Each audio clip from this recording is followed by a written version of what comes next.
Bom dia, meus amigos, bom dia para o nosso bom Deus, que está sempre conosco, para nosso Jesus, Maria Santíssima, para toda a espiritualidade presente, principalmente os nossos anjos guardiões, os mentores do nosso Evangelho. Estamos aqui, meus amigos, mais uma vez, para o nosso Evangelho segundo o Espiritismo. Que possamos hoje ter mais fé e confiança em nosso bom Deus, em Jesus, que sejamos serenos, apesar das turbulências, e que possamos sempre agradecer ao nosso Pai misericordioso por tudo. Agradecer sempre. Esta é a palavra do dia. Então, meus queridos, vamos relaxar o nosso corpo físico, serenar a nossa mente, por alguns minutos esquecer os problemas lá fora e vamos apenas nos entregarmos nas mãos do Cristo, nos seus braços, pedindo a Ele que nos dê sabedoria para que a gente possa compreender a passagem de hoje do Evangelho segundo o Espiritismo. Relaxe o corpo, procure uma posição agradável, serene a mente, inspire, respire profundamente. Vai visualizando a imagem do Cristo, que já está conosco, e vamos conversar com Ele. A mensagem do livro Otimismo Todo Dia, de Lorival Lopes, a de hoje é de número 128, que diz o seguinte: nada pode atingir o seu íntimo se você não quiser. Se foi ou for ofendido, lembre-se de quem ofende é doente e siga em frente. Se não está como gostaria, se em volta é só dor, tristeza, lamúria, preserve o coração e se abandone nas mãos de Deus. Não tema mesmo que o forcem a fazer o que não quer, mesmo que tudo conspire para fazê-lo nervoso e desesperançado. Nada, nenhuma pessoa ou coisa, de mal ou mesmo de bem, pode dirigir você como se for um autômato. Reconheça-se uma fortaleza contra o mal, o medo, a força e a revolta. Amar a si mesmo é a maior proteção que existe. Que assim seja. Pois é, meus amigos, precisamos nos amar sempre. O capítulo de hoje do Evangelho segundo o Espiritismo é o 5º. Bem-aventurados os aflitos. E o item é o 4º. Causas atuais das aflições. Kardec, nesta passagem, nos diz o seguinte: as contrariedades da vida possuem duas origens bem diferentes. Umas têm sua causa na vida presente, outras em vidas passadas. Quando procuramos as origens dos males terrenos, vamos encontrar em nós mesmos, a responsabilidade pela maioria deles. Quantos homens caem por seus próprios erros? Quantos são vítimas de seu próprio desleixo, imprevidência, orgulho e ambição? Quantas pessoas se arruinaram por falta de ordem, de perseverança, pelo mal proceder ou por não terem limitado seus desejos? Quantas uniões infelizes fruto do interesse ou da vaidade, nas quais o sentimento verdadeiro não teve importância alguma. Quantos desentendimentos e disputas desastrosas poderiam ser evitados com um pouco mais de calma e com menos melindres? Quantas enfermidades resultam da falta de moderação e dos excessos de toda a ordem? Quantos pais tornam-se infelizes por causa de seus filhos, por não terem combatido suas más tendências desde a infância? Por indiferença e comodismo, deixaram crescer neles o orgulho, o egoísmo e tola vaidade que recessam o coração. Mais tarde, ao colherem o que semearam, ficam espantados e aflitos com a falta de respeito e ingratidão dos filhos. Na maioria das vezes, todos os males que fazem o homem sofrer pelo coração têm sua origem no seu próprio mal proceder.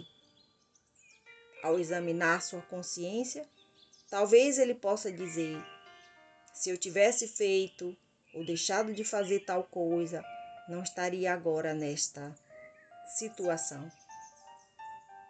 O homem, normalmente, é autor dos seus próprios infortúnios, mas em vez de reconhecer isso, acha mais fácil e menos humilhante para a sua vaidade colocar a culpa na sorte, na providência ou na sua má estrela, quando na verdade a má estrela é a sua própria negligência.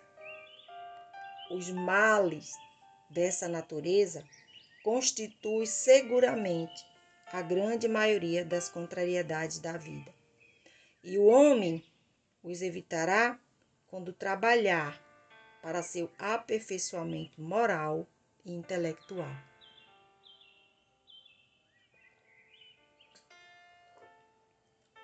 Pois é, meus amigos, vamos tentar compreender um pouco aqui essa passagem do Evangelho. Bom, o que significa bem-aventurados? O próprio nome já diz, né? É aquele que é feliz. E aflitos?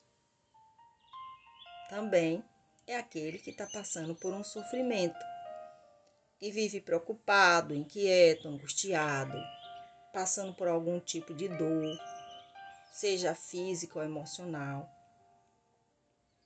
Então, quem ainda não tem um conhecimento da vida futura, que é a vida espiritual, fica difícil de entender essa afirmação de Jesus: bem-aventurados que são, bem-aventurados aflitos. Não é isso? Imagine aqueles que estão sofrendo ficarem felizes, né? Estão sofrendo e tem que ficar feliz. É um pouco difícil de entender, mas para aqueles que não têm o conhecimento da vida futura. Mas vamos deixar claro aqui que Jesus não está falando nem dizendo que são felizes todos aqueles que sofrem. Não é isso. Ele está se referindo àqueles que sofrem, mas com resignação. Então, quando ele fala bem-aventurados aflitos, ele não está falando para todo mundo. Eu hoje estou passando por uma grande dor, um grande sofrimento, então estou feliz porque eu estou passando por isso. Não é tão assim. Todo mundo que sofre é feliz. Tem que estar com resignação. Então, o que significa isso? Né? Sofrer com resignação.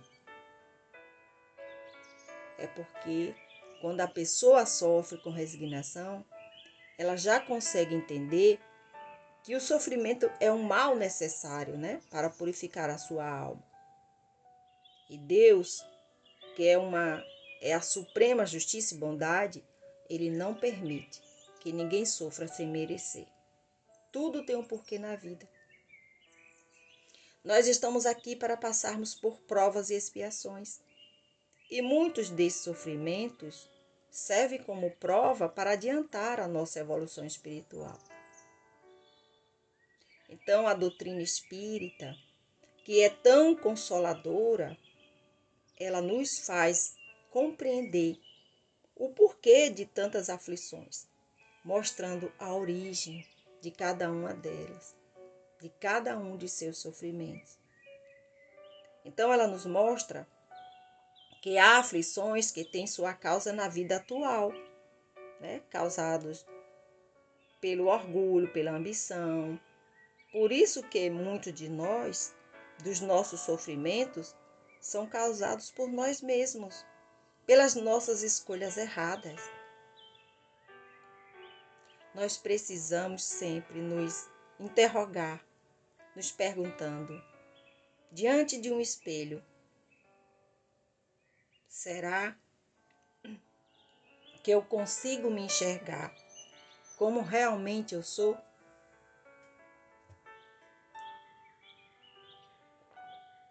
O que podemos fazer para evitar, desculpe, para evitar esses sofrimentos? A primeira coisa, meus amigos, é trabalhar para o nosso melhoramento moral e intelectual. E a segunda coisa é vivenciarmos os ensinamentos do Cristo. Aí sim, nós já conseguiremos entender essa afirmação de Jesus. Bem-aventurados os aflitos. Então vamos fazer a nossa parte.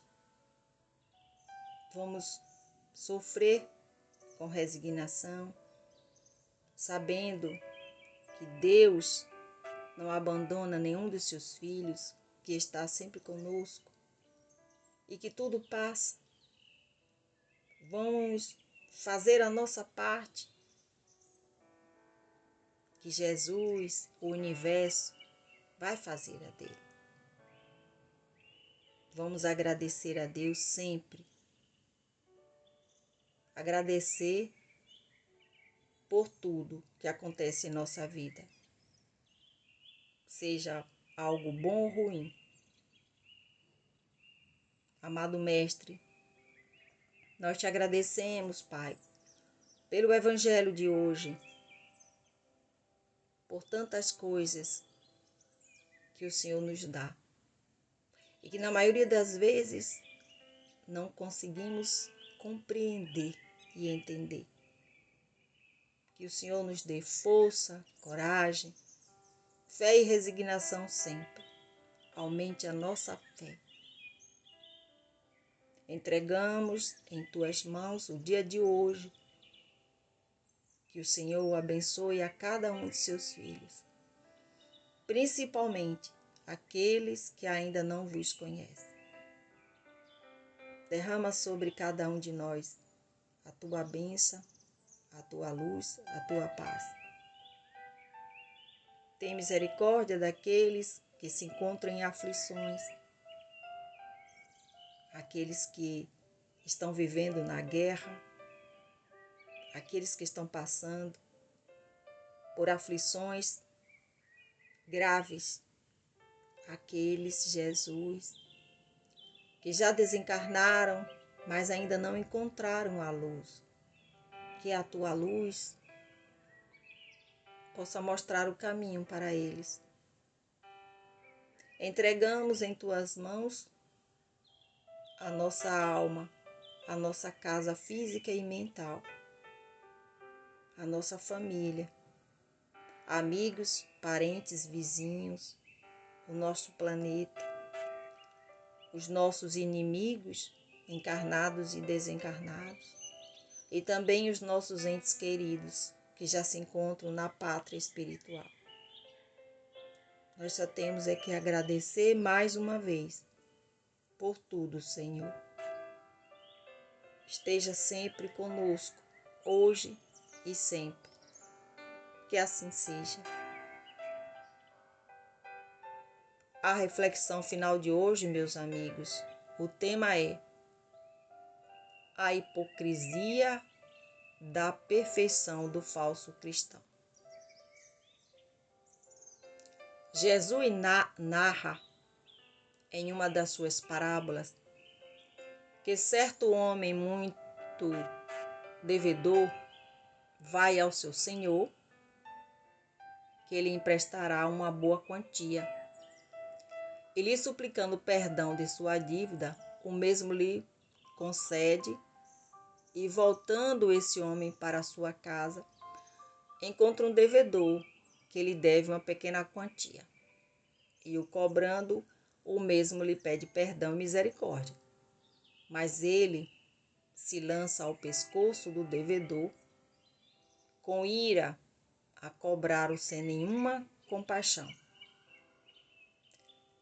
Essa parábola nos mostra o quanto somos hipócritas quando deixamos de praticar o perdão, a compaixão e o acolhimento daquele que erra e busca ajuda para poder seguir sua vida na busca da luz e da paz, sendo que nossos erros já foram muitas vezes maiores do que aqueles os quais agora nos incomodam das outras pessoas. Sem contar que muitos de nós frequentam púlpitos de templos, manifestando neles serem seres lavados de seus pecados e dívidas, mas andam se esgueirando pelas sombras na sociedade, escondendo seus delitos, seus erros, seus vícios e toda sorte de erros e pecados. Mas adoram inflar seus egos perante seus semelhantes, como seres perfeitos adoradores de Deus. Não podemos nos esquecer que ainda somos criaturas imperfeitas, aprendendo com nossos próprios erros e vendo os nossos semelhantes as imagens de quem já fomos. Somos e seremos novamente, se não praticarmos o amor, a compaixão e ajudar ao que erra a se levantar e a se fortalecer na luz, porque amanhã precisaremos dele para sairmos também de nossas quedas. Amar o próximo como a nós mesmos é amar o próximo, nos vendo na dor dele também. Que Deus nos ajude na compreensão do Evangelho e das mensagens edificantes. Assim é, que assim seja, graças a Deus.